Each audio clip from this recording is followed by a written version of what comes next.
What if the smallest, newest, most helpless-looking person in the room is also, in ways that science is only beginning to fully measure, the most intelligently curious being in it? Not despite the fact that they know nothing, but precisely because they know so little that everything is still a question, every object still a mystery, every face still a discovery,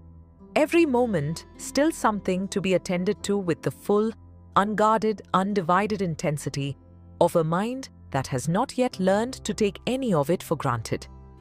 That is not a comforting metaphor.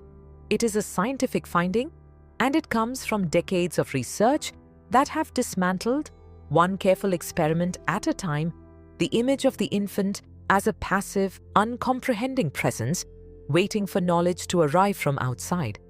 and replaced it with something far more alive and far more startling. The image of a baby as a learning machine of extraordinary sophistication, running experiments on the world from the moment of birth, forming hypotheses, testing them, revising them, and doing all of it with a cognitive flexibility and a genuine openness to surprise that most adults have simply lost the capacity for. Babies are not failing at being adults. They are excelling at being something else entirely, something that serves a completely different function in the developmental story of a human life, which is the function of maximum information gathering, of radical openness, of treating the entire world as a problem worth solving, and every new piece of data as something that might, if attended to carefully enough, change everything they thought they knew. And the intelligence required to do this, the hidden intelligence of babies, is not visible in any test score or any performance measure that was designed for adult minds. It is visible in the gaze that lingers on the unexpected, in the hand that reaches for the new thing rather than the familiar one,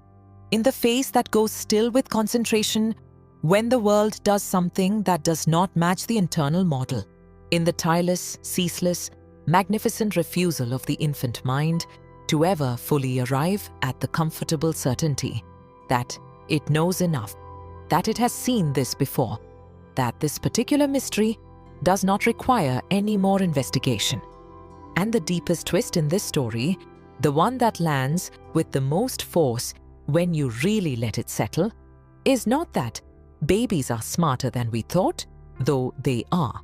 but that the specific kind of intelligence they possess in greatest abundance, the openness and the flexibility and the radical willingness to be surprised by the world, is the kind that most adults have spent decades systematically losing, that our education systems largely train away, that our professional lives reward us for moving past, and that the wisest and most creative human minds in history, the scientists, the artists, the philosophers, the people who kept changing the world long past the age when most people stop,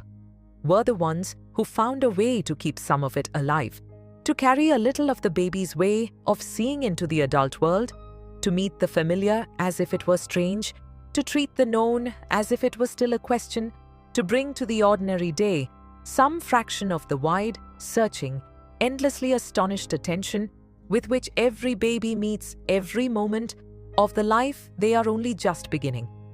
And perhaps that is the most important thing the hidden intelligence of babies has to teach us, which is not a lesson about them, but a question about ourselves. What did we know before we learned to stop knowing it?